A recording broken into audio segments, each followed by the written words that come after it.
Šodien pastāstīšu jums par investīciju diversifikāciju. Ja jūs esat investors S&P vai Nasdaq ETF-ā, tad principā tur jau ir ļoti laba diversifikācija. Jo var redzēt, ja viens sektors krīt pat par 20–30% mēneša laikā, tad S&P indeks pēdējā mēneša laikā nokritis par aptuveni 1% vai pat ir pozitīvs. Pēdējā nedēļā varbūt par 3%.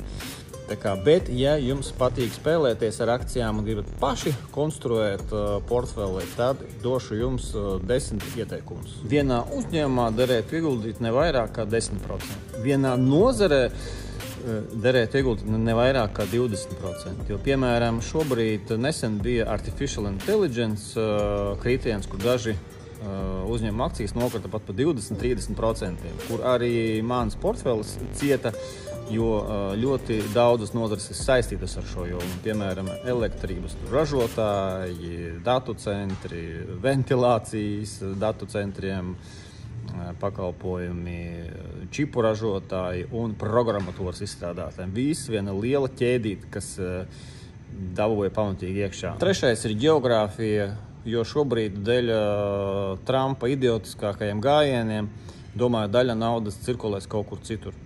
Nesen Ķīna uzrādīja labus rezultātus, tagad varētu būt Eiropa, ir bijuši Argentīnas un Indijas tirgu laba attīstība, tā ka var diversificēties arī tur. Ceturtais risks ir inflācija, bet ir uzņēmumi, kā resursu ražotāji, bankas, vai tie, kas viegli pacelt cenas, kur arī noder portfelī, ja paredzama lielāka inflācija. Recesija. Recesiju labāk iztur lielie uzņēmumi, big tech, kuriem ir spēcīgas bilances, lieli peļņas rādītāji. Recesijās izturīgi uzņēmumi ir arī veselības aprūpes noteikti uzņēmumi, kuriem labs menedžments, jo pa veselību jārūpējas jebkuros laikos.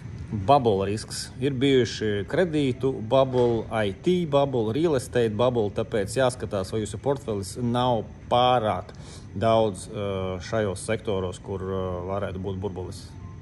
Un ja burbulis plīst, plīst smagi. Pirms pāris gadiem bija epidēmija, un tagad atkal visu laiku runā par kaut kādiem vīrusiem, patīk viņiem eksperimentēt.